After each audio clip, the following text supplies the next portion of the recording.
ಕಡಿಮೆ ದರ ಮತ್ತು ಆರಾಮದಾಯಕ ಪ್ರಯಾಣಕ್ಕೆ ಹಿಂದೆ ಡೌನ್ಲೋಡ್ ಮಾಡಿಕೊಳ್ಳಿ 369cab.com.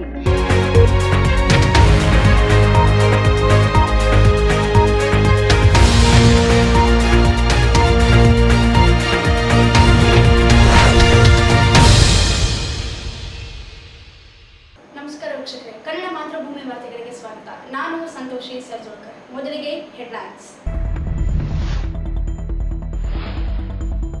ರಿಮ್ಸ್ ನಿರ್ದೇಶಕರಿಂದ ನಿಯಮ ಉಲ್ಲಂಘನೆ.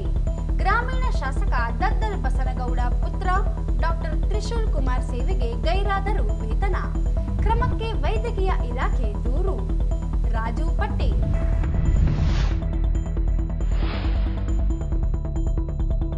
24ರಂದು ಜಿಲ್ಲಾ ಸರ್ಕಾರಿ ನೌಕರರ ಮಹಿಳಾ ಸಂಘ ಅಸ್ತಿತ್ವಕ್ಕೆ, ಪದಾಧಿಕಾರಿಗಳ ಪದಗ್ರಹಣ. ವಿಜಯಲಕ್ಷ್ಮಿ ಪಾಟೀಲ್.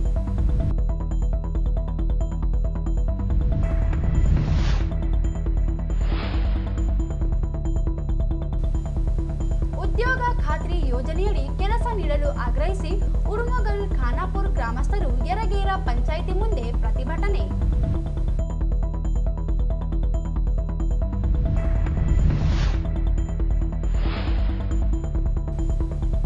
ಜಿಲ್ಲಾ ಆರೋಗ್ಯ ಅಧಿಕಾರಿ ಡಾಕ್ಟರ್ ಸುರೇಂದ್ರ ಬಾಬು ವರ್ಗಾವಣೆಗೆ ಆಗ್ರಹಿಸಿ ಮನವಿ.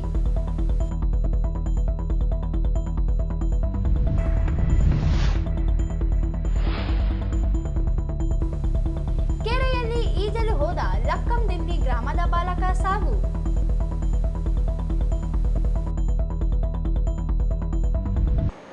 ವಾರ್ತೆಗಳ ವಿವರ.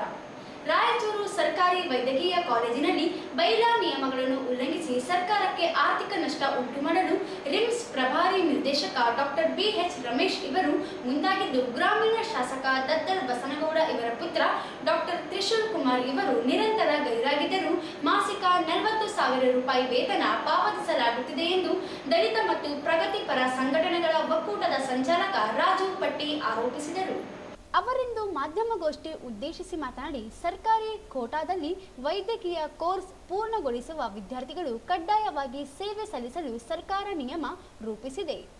ಗ್ರಾಮೀಣ ಶಾಸಕ ದದ್ದಲ್ ಬಸನಗೌಡ ಇವರ ಪುತ್ರ ಡಾಕ್ಟರ್ ತ್ರಿಶೂಲ್ ಕುಮಾರ್ ನಾಯಕ್ ಕಡ್ಡಾಯ ಸೇವೆ ಜೂನಿಯರ್ ರೆಸಿಡೆಂಟ್ ಟ್ರೈನಿಗಾಗಿ 2024 ಜನವರಿ 6ರಂದು ನೇಮಿಸಲಾಗಿದೆ. ಸರ್ಕಾರಿ ಕೋಟಾದಡಿ ಟ್ಯೂಟರ್ ಹುದ್ದೆಗೆ ನೇಮಿಸಲಾಗಿದೆ. ಡಾಕ್ಟರ್ ತ್ರಿಶೂಲ್ ಕುಮಾರ್ ಜನವರಿ 20ರಂದು ಸೇವೆಗೆ ಹಾಜರಾಗಿ ವರದಿ ಮಾಡಿಕೊಂಡು ಮೇಲಾಧಿಕಾರಿಗಳ ಪೂರ್ವಾನುಮತಿ ಪಡೆಯದೆ UPSC ತರಬೇತಿಯಲ್ಲಿದ್ದು ಸೇವೆಗೆ ನಿರಂತರ ಗೈರಾಗಿದ್ದಾರೆ.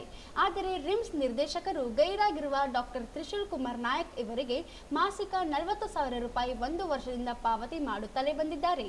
ಜೂನಿಯರ್ ಟ್ರೇನಿ ಬದಲಾಗಿ ಟ್ಯೂಟರ್ ಎಂದು ನಿಯಮ ಬಾಹಿರವಾಗಿ ನೇಮಿಸಿಕೊಂಡಿದ್ದು, ರಾಜಕೀಯ ಪ್ರಭಾವಕ್ಕೆ ಒಳಗಾಗಿ ಸ್ವಾಯತ್ತತೆ ಸಂಸ್ಥೆ ಬೈಲಾ ನಿಯಮಗಳನ್ನು ಉಲ್ಲಂಘಿಸಿದ್ದಾರೆ.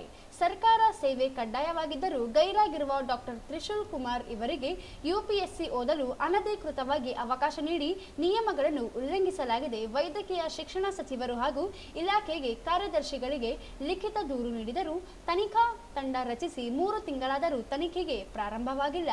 ಅದೇ ರೀತಿಯಾಗಿ ಜಿಲ್ಲಾಧಿಕಾರಿ ನಿತೀಶ್ ಕೆ ಇವರ ಪತ್ನಿ ದೀಪಿಕಾ ಕೆ ಇವರನ್ನು ಹುದ್ದೆ ಮಂಜೂರಾತಿ ಇಲ್ಲದೆ ಇದ್ದರೂ ನೇಮಿಸಿಕೊಳ್ಳಲಾಗಿದೆ. ತಾತ್ಕಾಲಿಕವಾಗಿ 2024 ಜುಲೈ 31ರಿಂದ ನೇಮಕ ಮಾಡಿಕೊಳ್ಳಲಾಗಿದೆ. ENT ವಿಭಾಗದಲ್ಲಿ ಆಡಿಯೋಮೆಟ್ರಿ ತಂತ್ರಜ್ಞ 1 ಹುದ್ದೆ ಇದ್ದು, ಈಗಾಗಲೇ ಕೃಷ್ಣಯ್ಯ ಶೆಟ್ಟಿ ಎಂಬುವರು ಹುದ್ದೆಯಲ್ಲಿದ್ದಾರೆ. ಯಾವುದೇ ಅರ್ಜಿ ಆಹ್ವಾನಿಸದೆ ಸಂದರ್ಶನವೂ ನಡೆಸದೆ ಜಿಲ್ಲಾಧಿಕಾರಿಗಳ ಪತ್ನಿಯವರನ್ನು ಆಡಿಯೋಮೆಟ್ರಿ ಎಂದು ಹೆಚ್ಚುವರಿಯಾಗಿ ನೇಮಿಸಿಕೊಂಡಿರುವುದು ಸಹ ನಿಯಮ ಉಲ್ಲಂಘನೆಯಾಗಿದೆ ಎಂದು ಆರೋಪಿಸಿದರು. ಒಬ್ಬ ವೈದ್ಯಾಧಿಕಾರಿ ತ್ರಿಶೂಲ್ ಕುಮಾರ್ ನಾಯಕ್ ಅಂತೇಳಿ ಅವರು ಸರ್ಕಾರಿ ಕೋಟಾದಲ್ಲಿ ಯಾವುದೇ ಒಬ್ಬ ಅಭ್ಯರ್ಥಿಗಳು ಸರ್ಕಾರ ಕೋಟಾದಲ್ಲಿ ಏನು ಆಯ್ಕೆಯಾಗಿ ವೈದ್ಯಕೀಯ ಶಿಕ್ಷಣವನ್ನು ಮುಗಿಸ್ತಾರಲ್ಲ ಅಂಥವ್ರಿಗೆ ಕಡ್ಡಾಯವಾಗಿ 1 ವರ್ಷ ಕಂಪಲ್ಸರಿ ಆಕ್ಟ್ ಇದೆ. 2015ರಲ್ಲಿ ಕಾಯ್ದೆ ಆಗಿದೆ ರೂರಲಲ್ಲಿ ಅಂತೇಳಿ. ಅದನ್ನ ಏನು ಮಾಡ್ತಾರೆ, 2024 16/1/2024ಕ್ಕೆ ರಿಮ್ಸ್ ಡೀನ್ ಏನು ಮಾಡ್ತಾರೆ, ತ್ರಿಶೂಲ್ ಕುಮಾರ್ ನಾಯಕ್ ಇವರನ್ನ ರಿಮ್ಸ್ನಲ್ಲಿ ಆಸ್ಪತ್ರೆಯಲ್ಲಿ ಹಿರಿಯ ಸ್ಥಾನಿಕ ವೈದ್ಯಾಧಿಕಾರಿ ಅಂತ ಏನಂದ್ರೆ ಜೂನಿಯರ್ ರೆಸಿಡೆಂಟ್ಸ್ ಅಂತ ಸರ್, ಅವ್ರನ್ನ ಅಲ್ಲೇ ಹಾಕಬೇಕಾಗಿತ್ತು. ಇವನೇನ್ ಮಾಡ್ತಾರೆ, ಜೀವರಸಾಯನ ಶಾಸ್ತ್ರದಲ್ಲಿ ಟ್ಯೂಟರ್ ಅಂತ ಹೇಳಿ, ಟ್ಯೂಟರ್ ಅಂದ್ರೆ ಅದು ಪ್ರೊಫೆಷನಲ್ ನಲ್ಲಿ ಬಂದ್ಬಿಡ್ತದ, ಆ ವಿದ್ಯಾರ್ಥಿಗಳಿಗೆ ಬೋಧನಾ ಪ್ರಕ್ರಿಯೆ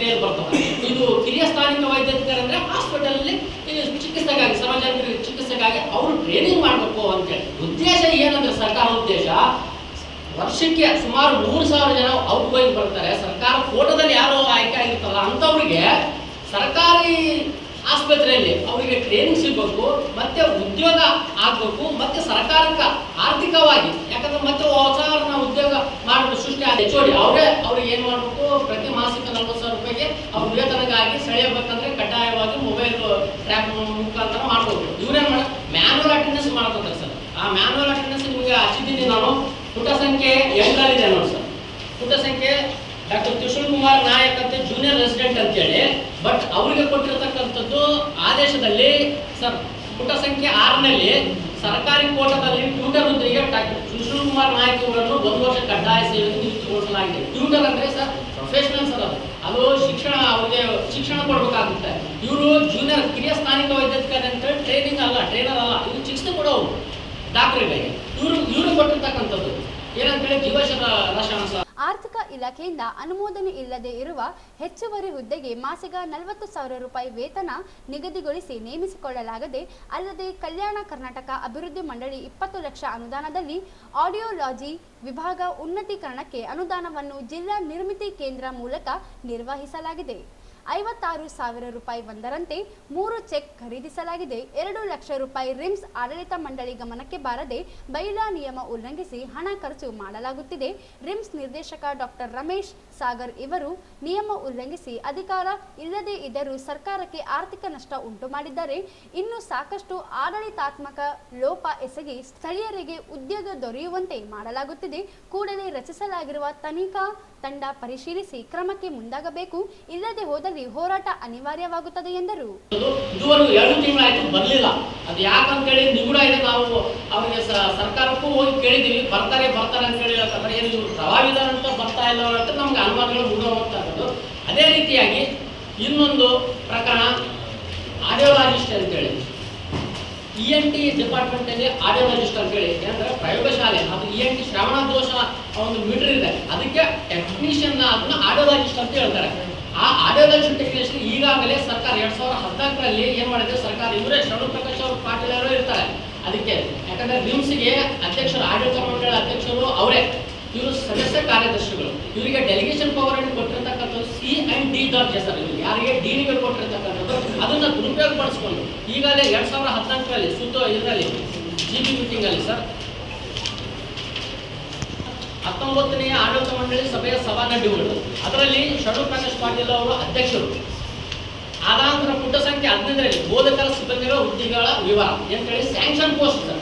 ಇಲ್ಲೇನು ಆಡಿಯೋಲಾಜಿಸ್ಟ್ ಸ್ಯಾಂಕ್ಷನ್ ಪೋಸ್ಟ್ ಏನಿದಲ್ಲ, ಕೇವಲ ಒಂದು ಆಡಿಯೋಮೀಟರ್ ಟೆಕ್ನಿಷಿಯನ್ ಅಂತೇಳಿ ಸೀರಿಯಲ್ ನಂಬರ್ 10 ಅಂದ್ರೆ 15 ಪುಟ ಸಂಖ್ಯೆಯಲ್ಲಿ ಆಡಿಯೋಮೀಟರ್ ಟೆಕ್ನಿಷಿಯನ್ ಅಂತ ಒಂದು ಹುದ್ದೆ ಸರ್ಕಾರದಿಂದ ಮಂಜೂರಾಗಿರ್ತಕ್ಕಂಥ ಒಂದು, ಅದ್ರ ಎದುರಿಗೆ ಏನು ನೇಮಕಾತಿ. ದಲಿತ ಸಂಘಟನೆ ಮುಖಂಡ MR ಬೇರಿ ಮಾತನಾಡಿ, ರಾಯಚೂರು ಸರ್ಕಾರಿ ವೈದ್ಯಕೀಯ ಕಾಲೇಜಿನಲ್ಲಿ ನಿಯಮ ಉಲ್ಲಂಘಿಸಿ ರಾಜಕೀಯ ಪ್ರಭಾವ ಬಳಸಿ ನೇಮಕಾತಿ ಖರೀದಿ ನಡೆಯುತ್ತಿವೆ. ಜನರ ಆರೋಗ್ಯ ಸುಧಾರಣೆ ಹೆಸರಿನಲ್ಲಿ ಸರ್ಕಾರವನ್ನು ವಂಚಿಸುವ ಕೆಲಸ ನಡೆಯುತ್ತಿದೆ. ವೈದ್ಯಕೀಯ ಶಿಕ್ಷಣ ಸಚಿವ ಡಾಕ್ಟರ್ ಶರಣಪ್ರಕಾಶ್ ಪಾಟೀಲ್ ಇವರೇ ಅಧ್ಯಕ್ಷರಾಗಿರುವ ರಿಮ್ಸ್ ಆಡಳಿತ ಮಂಡಳಿಯಲ್ಲಿ ಅಕ್ರಮಗಳು ನಡೆಯುತ್ತಿವೆ. ಕೂಡಲೇ ಸಮಗ್ರ ತನಿಖೆ ನಡೆಯಬೇಕು. ಅಕ್ರಮ ನೇಮಕಾತಿ, ಹಾಜರಾತಿ ನೀಡಿ ಸ್ಥಳೀಯ ನಿರುದ್ಯೋಗಿಗಳಿಗೆ ವಂಚಿಸುವವರ ವಿರುದ್ಧ ಕಾನೂನು ಕ್ರಮವಾಗಬೇಕೆಂದರು. ಈ ಸಂದರ್ಭದಲ್ಲಿ ನರಸಿಂಹಲು ನೆಲಹಾಳ, ಚಂದ್ರಶೇಖರ್ ವಕೀಲ್, ಮಹೇಶ್ ಕುಮಾರ್ ಪ್ರಸಾದ್, ಭಾಸ್ಕರ್ ಪ್ರಸಾದ್, ಪರಶುರಾಮ್, ಶ್ರೀನಿವಾಸ್ ಕೊಪ್ಪರ್ ಸೇರಿ ಅನೇಕರು ಇದ್ದರು.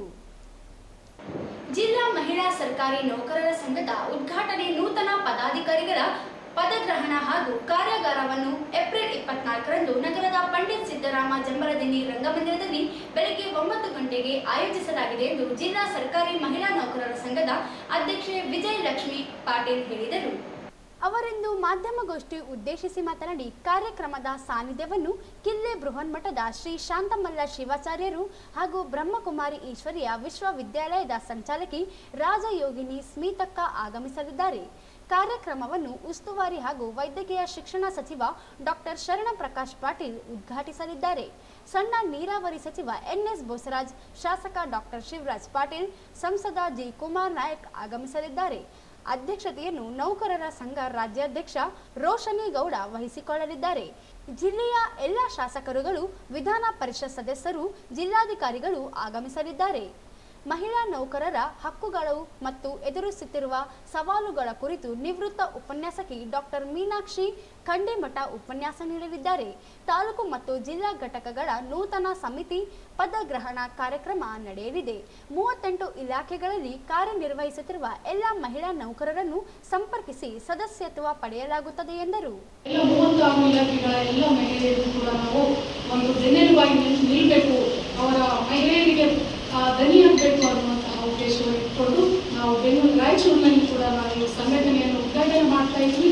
ಸುಮಾರು 85 ಜನ ಪದಾಧಿಕಾರಿಗಳನ್ನ, ಎಲ್ಲ ಇಲಾಖೆಯ ಪದಾಧಿಕಾರಿಗಳನ್ನ ನಾವು ಆಯ್ಕೆ ಮಾಡಿಕೊಂಡು ಈ ಒಂದು ಉದ್ಘಾಟನಾ ಕಾರ್ಯಕ್ರಮವನ್ನು ಆಯೋಜಿಸಿದ್ದೇವೆ. ಈ ಒಂದು ಕಾರ್ಯಕ್ರಮಕ್ಕೆ ಬೆಳಕನ್ನು ಚೆಲ್ಲಬೇಕಾಗಿ ತಮ್ಮೆಲ್ಲ ಪತ್ರಕರ್ತರಲ್ಲಿ ನಾನು ಸವಿನಯ ಪ್ರಾರ್ಥನೆಯನ್ನು ಮಾಡ್ತೀನಿ. ಸೂರ್ಯ ಒಂದು ಕಡೆ ಇಡೀ ಜಗತ್ತಿಗೆ ಹೋಗ್ತಾರೆ. ಘನ ಉಪಸ್ಥಿತಿಯಲ್ಲಿ ರಾಜಯೋಗಿನಿ ಸ್ಮಿತಾ ಅಕ್ಕನವರು ಕೂಡ ನಮ್ಮ ಜೊತೆಗಿರ್ತಾರೆ. ಘನ ಉಪಸ್ಥಿತಿಯಲ್ಲಿ ಉದ್ಘಾಟಕರಾಗಿ ಕಾರ್ಯಕ್ರಮ ಉದ್ಘಾಟಕರಾಗಿ ನಾವು ಸನ್ಮಾನ್ಯ ಡಾಕ್ಟರ್ ಶರಣ್ ಪ್ರಕಾಶ್ ರುದ್ರಪ್ಪ ಪಾಟೀಲ್ ಜಿಲ್ಲಾ ಉಸ್ತುವಾರಿ ಸಚಿವರು ರಾಯಚೂರಿವರನ್ನು ನಾವು ಆಹ್ವಾನಿಸಿದ್ದೇವೆ. ಹಾಗೂ ಉದ್ಘಾಟಕರಾಗಿ ಸನ್ಮಾನ್ಯ ಶ್ರೀ ಎನ್.ಎಸ್. ಬೋಸರಾಜ್ ಸಣ್ಣ ನೀರಾವರಿ ವಿಜ್ಞಾನ ಮತ್ತು ತಂತ್ರಜ್ಞಾನ ಸಚಿವರನ್ನು ಕೂಡ ನಾವು ಈ ಒಂದು ಉದ್ಘಾಟನೆಗೆ ಆಯ್ಕೆ ಮಾಡಿಕೊಂಡಿದ್ದೇವೆ, ಅವರಿಗೆ ಆಹ್ವಾನವನ್ನು ನೀಡಿದ್ದೇವೆ. ಅದೇ ರೀತಿಯಾಗಿ ಸನ್ಮಾನ್ಯ ಡಾಕ್ಟರ್ ಶ್ರೀ ಎಸ್. ಶಿವರಾಜ್ ಪಾಟೀಲ್ ನಗರ ಶಾಸಕರು ಇವರನ್ನು ಕೂಡ ನಾವು ಆಹ್ವಾನ ಮಾಡಿದ್ದೇವೆ. ಸನ್ಮಾನ್ಯ ಶ್ರೀ ಜಿ. ಕುಮಾರ್ ನಾಯಕ್ ಸಂಸದರು ರಾಯಚೂರು ಮತ್ತು ಯಾದಗಿರಿ ಸಂಸದರನ್ನು ಕೂಡ ನಾವು ಎಲ್ಲ ತಾಲೂಕಿನ ಹಾಗೂ ರೋಶಿನಿ ಗೌಡ ಅವರ ಅಧ್ಯಕ್ಷತೆಯಲ್ಲಿ ಎಲ್ಲ ತಾಲೂಕಿನ MLAಗಳನ್ನು ಕೂಡ ನಾವು ಶಾಸಕರನ್ನು ಕೂಡ ನಾವು ಆಹ್ವಾನ ಮಾಡಿದ್ದೇವೆ. MLCಗಳನ್ನು ಕೂಡ ಎಲ್ಲರನ್ನು ಆಹ್ವಾನ ಮಾಡಿದ್ದೇವೆ. ವಿಶೇಷ ಆಹ್ವಾನಿತರಾಗಿ ಕೂಡ ನಾವು ಕೆಲವು ನಮ್ಮ ಕಾರ್ಯಕ್ರಮಕ್ಕೆ ಬೆಳಕು ಚೆಲ್ಲುವ ಸೂರ್ಯರು ನೀವು. ಜಿಲ್ಲಾ ಘಟಕ ರಾಯಚೂರು ಪದಾಧಿಕಾರಿಗಳ ಪದಗ್ರಹಣ ಕಾರ್ಯಕ್ರಮ ಹಾಗೂ ಸಂಘ ಎಲ್ಲ ತಾಲೂಕುಗಳ ಸಂಘದ ಉದ್ಘಾಟನಾ ಕಾರ್ಯಕ್ರಮ ಹಾಗೂ ಒಂದು ಕಾರ್ಯಾಗಾರವನ್ನು ನಾವು ಮಹಿಳೆಯರಿಗಾಗಿ ಇಟ್ಕೊಂಡಿದ್ದೇವೆ. ಮಹಿಳೆಯರ ಹಕ್ಕುಗಳು, ಸರ್ಕಾರಿ ನೌಕರಿ ಮಾಡುವಂತಹ ಮಹಿಳೆಯರ ಹಕ್ಕುಗಳು ಹಾಗೂ ಸಂಘದ ಗೌರವಾಧ್ಯಕ್ಷ ಗಂಗಮ್ಮ ಕಟ್ಟಿಮನಿ ಮಾತನಾಡಿ, ರಾಜ್ಯಾದ್ಯಂತ ನೂತನವಾಗಿ ಮಹಿಳಾ ನೌಕರರ ಸಂಘದ ಅಸ್ತಿತ್ವಕ್ಕೆ ತರಲಾಗಿದೆ. ಜಿಲ್ಲಾ ಮತ್ತು ತಾಲೂಕು ಸಮಿತಿಗಳನ್ನು ರಚಿಸಲಾಗಿದೆ. ಮುಂದಿನ ದಿನಗಳಲ್ಲಿ ಸರ್ಕಾರಿ ಮಹಿಳಾ ನೌಕರರ ಸಮಸ್ಯೆ ಸವಾಲುಗಳ ಪರಿಹಾರಕ್ಕೆ ಸಂಘಟಿತ ಪ್ರಯತ್ನ ಮಾಡಲಾಗುತ್ತದೆ ಎಂದರು. ಈ ಸಂದರ್ಭದಲ್ಲಿ ಸಂಗಮ್ಮ ಪಾಟೀಲ್, ವಾಣಿಶ್ರೀ, ಮಂಜುಳಾ, ರೂಪಾ, ತೋಟಮ್ಮ, ಪುಷ್ಪ ಸೇರಿ ಅನೇಕರು ಇದ್ದರು. ಈಗ ಜಾಹೀರಾತು. ಆಟೋ ಮತ್ತು ಬಸ್ಗಳಿಗೆ ಕಾದು ಸುಸ್ತಾಗಿದ್ದೀರಾ? ದುಬಾರಿ ದರದಲ್ಲಿ ಪ್ರಯಾಣ ಬೆಳೆಸುತ್ತಿದ್ದೀರಾ? ಸಮಯಕ್ಕೆ ಸರಿಯಾಗಿ ಕೆಲಸಕ್ಕೆ ಹೋಗಲು ಆಗುತ್ತಿಲ್ಲವೇ? ಯೋಚಿಸಬೇಡಿ. ಮಹಾನಗರ ಪಾಲಿಕೆಯಲ್ಲಿ ಯಾವ ರೀತಿಯಾಗಿ ಆನ್ಲೈನ್ ಅಥವಾ ಮೊಬೈಲ್ ಮೂಲಕ ಆಟೋ ಮತ್ತು ಕ್ಯಾಬ್ಗಳನ್ನು ಬುಕ್ ಮಾಡುತ್ತಾರೋ ಅದೇ ರೀತಿಯಾಗಿ ಈಗ ನಿಮ್ಮ ರಾಯಚೂರು ಮಹಾನಗರ ಪಾಲಿಕೆಯಲ್ಲಿಯೂ ಸಹ ಆಟೋ ಮತ್ತು ಕ್ಯಾಬ್ಗಳನ್ನು ಬುಕ್ ಮಾಡಿಕೊಳ್ಳಬಹುದು. ಹೇಗಂತೀರಾ? ನಿಮ್ಮ ಮೊಬೈಲ್ನಲ್ಲಿ ಡೌನ್ಲೋಡ್ ಮಾಡಿಕೊಳ್ಳಿ 369cap.com. ಕಡಿಮೆ ದರ ಮತ್ತು ಆರಾಮದಾಯಕ ಪ್ರಯಾಣಕ್ಕೆ ಹಿಂದೆ ಡೌನ್ಲೋಡ್ ಮಾಡಿಕೊಳ್ಳಿ 369cap.com. ಹೆಚ್ಚಿನ ಮಾಹಿತಿಗಾಗಿ ಸಂಪರ್ಕಿಸಿ 9886975566. ಸ್ಥಳ Anusha complex, first floor, Navodaya medical college, Raichur. ಪ್ರವೇಶಾತಿಗಳು ಪ್ರಾರಂಭ. ಆನ್ಲೈನ್ ಪ್ರವೇಶಕ್ಕಾಗಿ ಈ ಕೋಡ್ ಸ್ಕ್ಯಾನ್ ಮಾಡಿ. ನಮ್ಮ ಶಾಲೆಯ ಮೂಲಭೂತ ಸೌಕರ್ಯಗಳು: ಶಾಲಾ ಆವರಣವು ಹಸಿರು ಮತ್ತು ಆರೋಗ್ಯಕರ ವಾತಾವರಣದೊಂದಿಗೆ 9 ಎಕರೆ ಭೂಮಿಯನ್ನು ಹೊಂದಿದೆ. ಶಾಲಾ ಕಟ್ಟಡವು 56,000 ಚದರ ಅಡಿ ವಿಸ್ತೀರ್ಣವನ್ನು ಹೊಂದಿದೆ ಮತ್ತು ಪ್ರತಿ ತರಗತಿ ಕೊಠಡಿ ಗಾತ್ರ 26x27 ಅಡಿ. ಶಾಲೆಯು ಅಂತಾರಾಷ್ಟ್ರೀಯ ಮಾನದಂಡಗಳೊಂದಿಗೆ ಮೂಲ ಸೌಕರ್ಯವನ್ನು ಹೊಂದಿದೆ.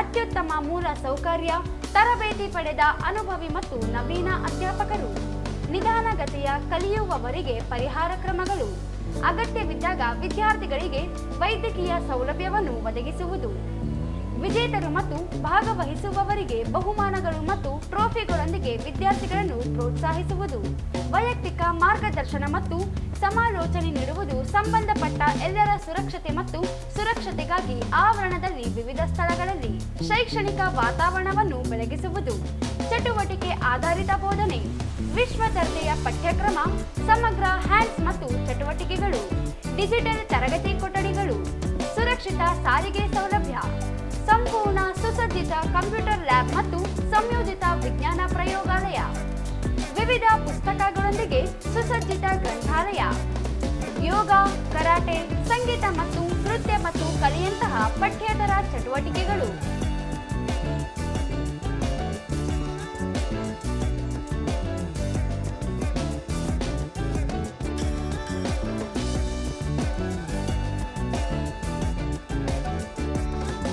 ಫೆಡರಲ್ ಪಬ್ಲಿಕ್ ಸ್ಕೂಲ್ ಸಿಬಿಎಸ್ಗೆ ಸಂಯೋಜಿತವಾಗಿದೆ. 13-2-323/1/1 opposite IDS IB Yermarus camp Raichur. ಹೆಚ್ಚಿನ ಮಾಹಿತಿಗಾಗಿ 6361966567 ಅಥವಾ 9449959786ಗೆ ಕರೆ ಮಾಡಿ. ನರೇಗಾ ಯೋಜನೆಯಡಿ ಸಮರ್ಪಕ ಕೆಲಸ, ಕೂಲಿ ಪಾವತಿ, ಮೂಲಭೂತ ಸೌಲಭ್ಯ, ಕೆಲಸದ ವೇಳೆ ಹಾಜರಾತಿ ಸೇರಿದಂತೆ ಇತರೆ ಬೇಡಿಕೆಗಳ ಈಡೇರಿಕೆಗೆ ಆಗ್ರಹಿಸಿ ಉಪ್ರಾಳ ಗೋಡಿಹಾಳ ಗ್ರಾಮದ ಕೂಲಿ ಕಾರ್ಮಿಕರು ಯರಗೇರ ಗ್ರಾಮ ಪಂಚಾಯಿತಿ ಮುಂದೆ ಪ್ರತಿಭಟನೆ ನಡೆಸಿದರು. ನರೇಗಾ ಯೋಜನೆಯಡಿಯಲ್ಲಿ 100 ದಿನ ಕೆಲಸ ನೀಡಬೇಕು ಎಂಬ ನಿಯಮವಿದ್ದು, ಆದರೆ ಕೇವಲ 6 ದಿನಗಳ ಕೆಲಸ ನೀಡುತ್ತಿದ್ದಾರೆ ಎಂದು ಆರೋಪಿಸಿದರು. ಕೂಲಿ ಕೆಲಸದ ಸ್ಥಳದಲ್ಲಿ ಕಾರ್ಮಿಕರಿಗೆ ನೀರಿನ ವ್ಯವಸ್ಥೆ ಇಲ್ಲದೆ ಇರುವುದರಿಂದ ವಯಸ್ಸಾದ ಮಹಿಳೆಯರು ಕೆಲಸದ ಸಮಯದಲ್ಲಿ ತೊಂದರೆ ಅನುಭವಿಸುತ್ತಿದ್ದಾರೆ. ಕೆಲಸದ ವೇಳೆಯಲ್ಲಿ ಹಾಜರಾತಿ ಪಡೆಯಬೇಕು, ಆದರೆ ಹಾಜರಾತಿ ಪಡೆಯುತ್ತಿಲ್ಲ. ಕೆಲಸದ ಸಮಯದಲ್ಲಿಯೇ ಹಾಜರಾತಿ ನೀಡದೇ ಇರುವುದರಿಂದ ಕೂಲಿ ಕಾರ್ಮಿಕರ ವೇತನದಲ್ಲಿ ತಾರತಮ್ಯವನ್ನು ಉಂಟಾಗುತ್ತದೆ. ಕೆಲಸದ ಸಮಯದಲ್ಲಿ ಹಾಜರಾತಿಯೇ ಹಾಕುವುದಿಲ್ಲವೆಂದು ದೂರಿದರು. ಇದೀಗ ಬೇಸಿಗೆಯಲ್ಲಿ ಬೆಳಗ್ಗೆಯೇ ಕೆಲಸ ಮಾಡಬೇಕು ಹಾಗೂ ಮಾರ್ಚ್, ಏಪ್ರಿಲ್, ಮೇ ತಿಂಗಳಿನಲ್ಲಿ ಕೆಲಸ ಕೊಡಬೇಕು. ಕೆಲಸದ ಸಮಯದಲ್ಲಿ ಕಾರ್ಮಿಕರಿಗೆ ವಿಶ್ರಾಂತಿಗೆ ಅವಕಾಶ ಮಾಡಿಕೊಡಬೇಕು ಸೇರಿದಂತೆ ಇತರೆ ಬೇಡಿಕೆ ಈಡೇರಿಸಬೇಕು. ಕೂಡಲೇ ಸ್ಥಳಕ್ಕೆ ಜಿಲ್ಲಾ ಪಂಚಾಯಿತಿ ಸಿಇಒ ಆಗಮಿಸುವವರೆಗೆ ಪ್ರತಿಭಟನೆ ಹಿಂಪಡೆಯುವುದಿಲ್ಲವೆಂದು ಪಟ್ಟು ಹಿಡಿದರು.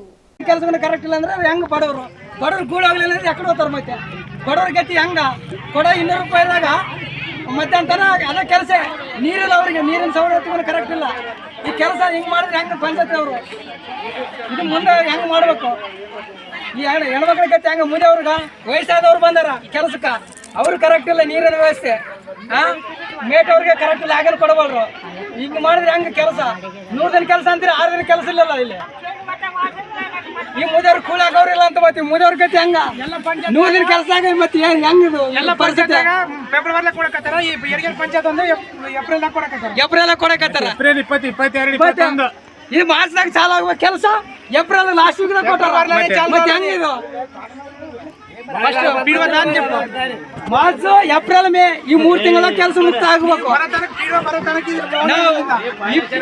ಸರ್ ಬರೋ ತನಕ ನಾವು ಮುಂದೆ ಇಲ್ಲೇ ಕಂಟಿನ್ಯೂ ಇಲ್ಲೇ ಇಲ್ಲ ಊಟ ಇಲ್ಲ.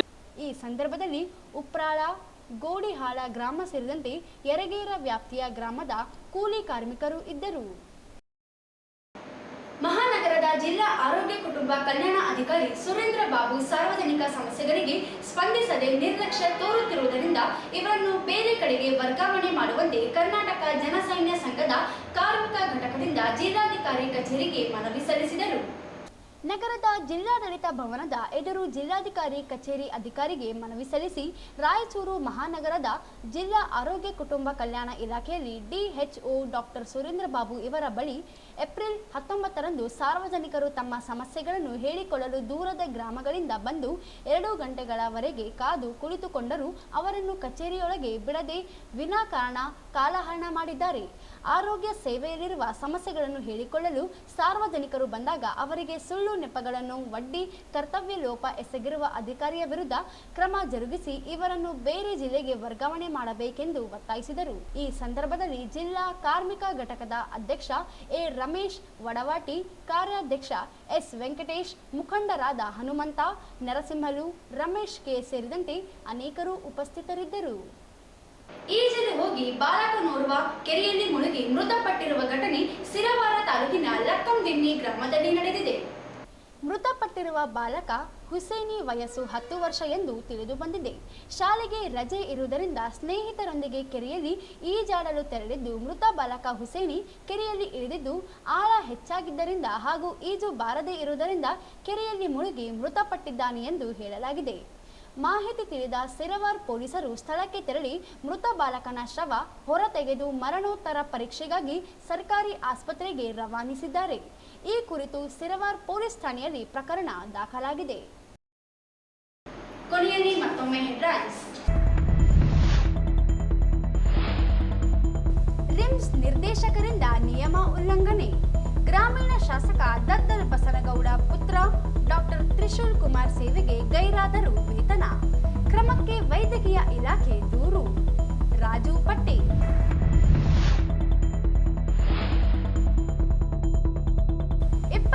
ರಂದು ಜಿಲ್ಲಾ ಸರ್ಕಾರಿ ನೌಕರರ ಮಹಿಳಾ ಸಂಘ ಅಸ್ತಿತ್ವಕ್ಕೆ. ಪದಾಧಿಕಾರಿಗಳ ಪದಗ್ರಹಣ. ವಿಜಯಲಕ್ಷ್ಮಿ ಪಾಟೀಲ್.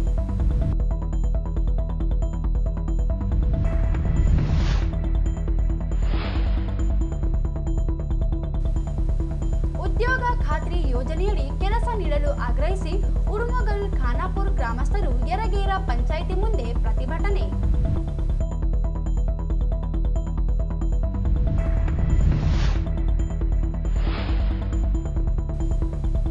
ಜಿಲ್ಲಾ ಆರೋಗ್ಯ ಅಧಿಕಾರಿ ಡಾಕ್ಟರ್ ಸುರೇಂದ್ರ ಬಾಬು ವರ್ಗಾವಣೆಗೆ ಆಗ್ರಹಿಸಿ ಮನವಿ.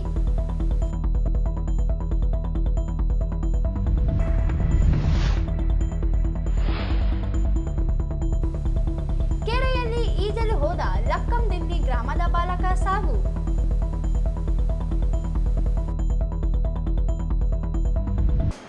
ಇಲ್ಲಿಗೆ ವಾರ್ತೆಗಳ ಪ್ರಸಾರ ಮುಕ್ತಾಯವಾಯಿತು. ಮುಂದಿನ ವಾರ್ತೆಗಳೊಂದಿಗೆ ಮತ್ತೆ ಭೇಟಿಯಾಗೋಣ. ವಂದನೆಗಳು.